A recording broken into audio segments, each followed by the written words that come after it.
Hello, my friends. Today is March 12th, 2025. My name is Sensei Alexey Kunin, and this is my life journey. I got interesting inquiries recently. My friends from overseas asked me interesting question. How can I compare different methods of training and different approaches between Western schools of martial arts, Asian schools, Eastern European schools, and Asian schools, Far East Asia. And all those regions are pretty different the way the students and schools run in martial arts. Well, from my life experience, the reason they ask me this, because I've been into martial arts, especially specializing in traditional Japanese Jiu-Jitsu for over 45 years. Plus, I was practicing and teaching Eastern healing arts. So I'm pretty much qualified to tell you about all those differences, because my true expertise specializing in Japanese martial arts, especially in traditional Japanese Jiu-Jitsu. But also, I had a chance to travel all over the world. I've been to many countries teaching seminars and classes in traditional Japanese Jiu-Jitsu. I've been organizing many international events, world championships in karate, in Jiu-Jitsu. So I had a chance to really kind of see from many different perspectives how people train in different parts of the world. So it's not just my knowledge and years I've been practicing and teaching martial arts, but also because I traveled to so many different countries, I observed so many different cultures. So I can, and I also lived in Asia for 2 years. So I really understand the American culture. I understand the European culture because originally I'm from Ukraine. I was born in Ukraine, but I grew up in Los Angeles, California. But at the same time, because of my life knowledge and expertise, I did so much travel and teaching in many countries. So I can compare it and give pretty accurate comparison and explanation on different ways people train and how they perceive martial arts from their point of view, from their culture. Yes, the methods are very different and approaches are very different. I found probably the toughest schools are Eastern Europe and Middle Asia, and less hardcore physical training in Western Europe. United States, it's kind of mixed. You meet sometimes a really good school who are very dedicated in training, very physically hard, and you meet some schools like a club when there is no discipline, they do whatever they want. So it's like a body atmosphere. So it all depends who is a sensei. It all comes down to, in the long run, the quality of the sensei, the quality of the teacher, how this teacher is self-disciplined and educated, and that's how they're gonna run their own school. But in general, we're talking about in general point of view. So let's start probably with Far East Asia, Japanese culture, Chinese culture.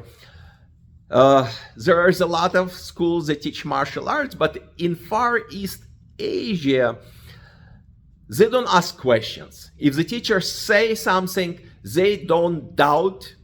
They just do it without thinking why it has to be done. It's good and bad, because if the teacher is shady, with a very shady background, or not really understanding what they're teaching, the students training without asking questions why they do this. So in the long run, they will pick up a lot of bad habits. And the biggest illusion, let me break this illusion that nobody wants to talk about it. If the person is from Asia, or especially from Japan, it does not mean that the person is automatically and master of karate or master in jiu-jitsu. There is no such thing. It all comes down to personal work, discipline, who was your teacher, how hard he was pushing you and teaching you. But in general, if the person is from Asia, does not guarantee that the person is expert or really knows what he's doing. So again, if you're pretending that your teacher is Japanese, which a lot of them Japanese, a lot of the people in Western countries and the United States hiding behind Japanese sensei, in reality, that sensei is worthless. His technique is really, really bad. And nobody wants to talk about it. As long as that person is with slinted eyes in Japanese, that means he's my sensei. He is like, no. It always comes down to who is your sensei, what kind of training he teaches, what his qualifications, and he really knows what he's doing. But again, let's go back to Asian culture. In Asia, Far East, especially Far East Asia, if you're a teacher, your students will do exactly what you tell them to do. They're dedicated. It doesn't mean they're going to train hard, but at least they will be mentally very, very dedicated, and without even asking questions, why do they have to do certain things the way it is? It's just because it is. So you don't ask questions. You just follow blindly. If the technique works or it doesn't work, you will follow it blindly. The hardest training, actually physical, demanding training in martial arts, is Eastern European and Russian. I've been many times to Russia. Sometimes I would go there twice a year to teach seminars and organize many international events.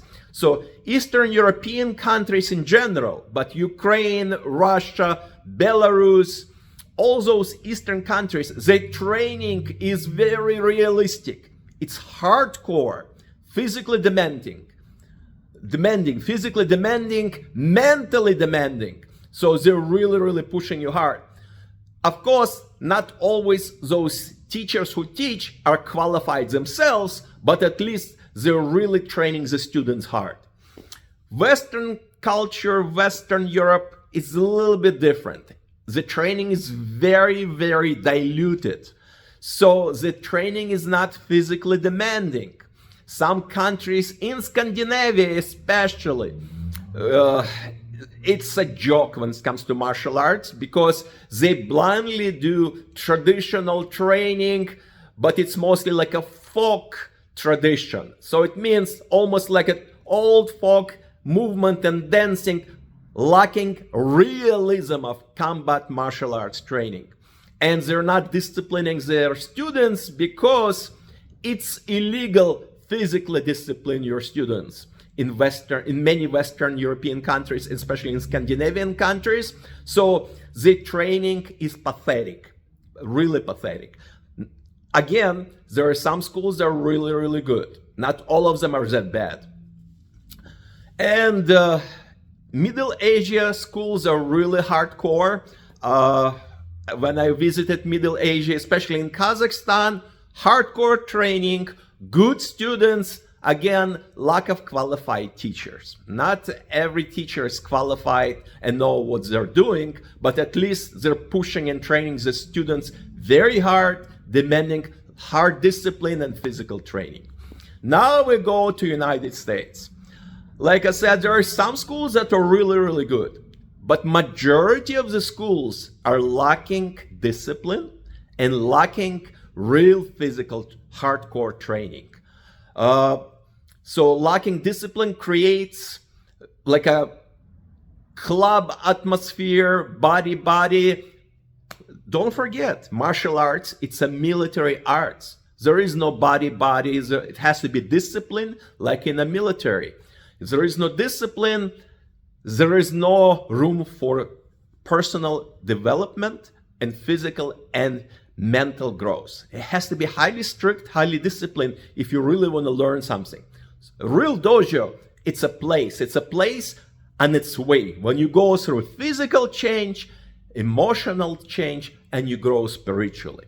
So a good sensei is not just have a lot of knowledge, but he knows how to discipline and teach the students, transferring that knowledge quality-wise, teaching them mental changes, discipline, physical changing, pushing them to their limits. That's a good school, that's a good dojo, and that's a good sensei. So in a nutshell, it all comes down to a good teacher and a good dojo, correct atmosphere, discipline atmosphere. Environment is very important in your personal development in martial arts. So environment is very, very important. And at the end, it's what your teacher really knows, that he really understands himself if the technique's working or not. If he understands and can demonstrate those techniques, if they're working and the students can, and he, in the simplest way to teach those students so they will continue learning those techniques, that's a great school. Very hard to find those schools.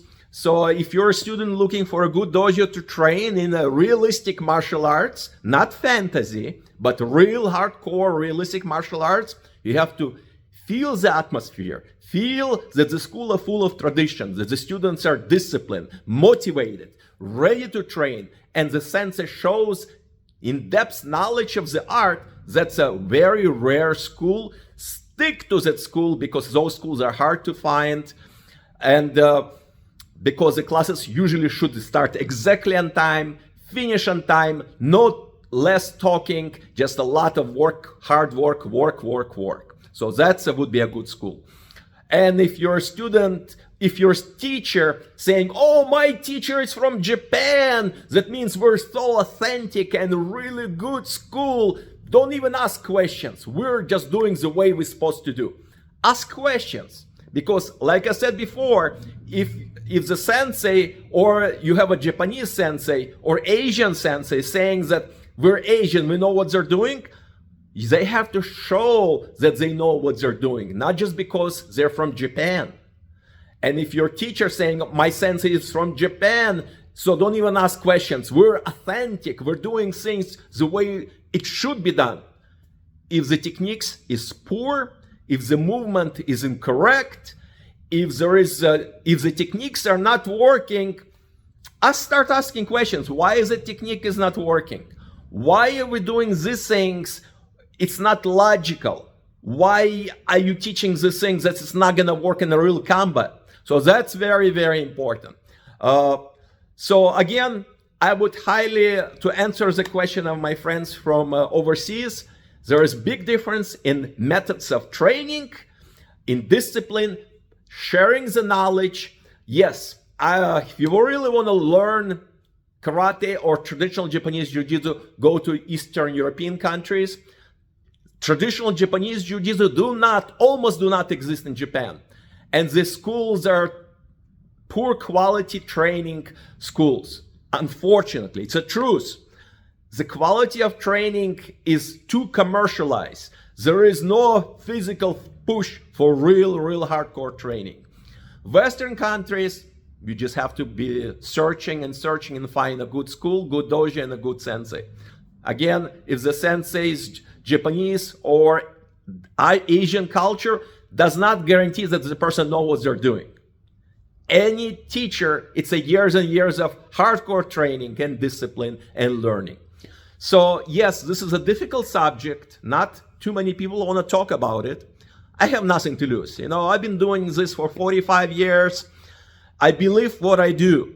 If you don't like it, there is a door. I'm an old-fashioned sensei. So I say what I mean, and I don't make it cushy and nicely. The way I say the way it is, realistic and truth. Truth is important. So again, my name is Sensei Alexey Kunin. This is my dojo, Katabami Ju-Jitsu Dojo in Omaha, Nebraska. Go to my YouTube channel, ask questions. I have many videos from all over the world. Ask me questions, write me, call me, email me. I'll gladly answer your questions. I don't hold back. I tell the truth the way it should be. All right, folks. Talk to you later. Bye-bye.